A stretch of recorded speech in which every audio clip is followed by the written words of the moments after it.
Hi മച്ചാമാരെ, ഇപ്പോൾ എൻ്റെ കയ്യിലുള്ളത് റെഡ്മി നോട്ട് 9 പ്രോ എന്ന് പറഞ്ഞ മോഡലാണ്. അപ്പോൾ ഇതിൻ്റെ കംപ്ലയിൻറ്റ് ഞാൻ കാണിച്ചു തരാം ക്ലിയർ ആയിട്ട്. ഇപ്പോൾ ഞാൻ ഓൺ ചെയ്തിട്ടുണ്ട്. അപ്പോൾ ഒന്ന് ഓണായി വരട്ടെ. ഞാൻ ഓൾറെഡി ചാർജർ എടുത്ത് കയ്യിൽ വെച്ചിട്ടുണ്ട്. കണ്ടോ, ചാർജ് ഇല്ലെന്നാണ്, ബാറ്ററി ചാർജ് ഒട്ടുമില്ല എന്നാണ് കാണിക്കുന്നത്. ഇപ്പോൾ നമ്മൾ ചാർജർ കണക്ട് ചെയ്തു. 53% ഉണ്ട്. ചാർജ് 53% കാണിക്കുന്നത്. ഇപ്പോൾ കുത്തിയിട്ടുകൊണ്ട് തന്നെ ഞാൻ ഓൺ ചെയ്യുകയാണ്. അപ്പോൾ നോക്കുക, ഓണായി വരും.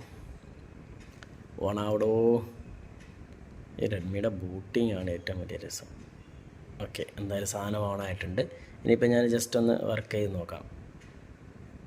ഓക്കെ, വർക്ക് ചെയ്ത് നോക്കട്ടെ. കണ്ടോ, കുത്തിയിട്ടുകൊണ്ട് വർക്ക് ആവുന്നുണ്ട്. ഇപ്പോൾ ഞാൻ ചാർജർ റിമൂവ് ചെയ്യാൻ പോവാണ്. ചാർജർ ഇളക്കി മാറ്റി. ഓണായി തന്നെ ഇരിക്കുക. അതാണ്ട് പോയി. ഇനിയിപ്പോൾ ഇച്ചിരി നേരം റീസ്റ്റാർട്ട് ആവും. ഇല്ലെന്നുണ്ടെങ്കിൽ അങ്ങനെ അങ്ങ് ഓഫായി പോകും.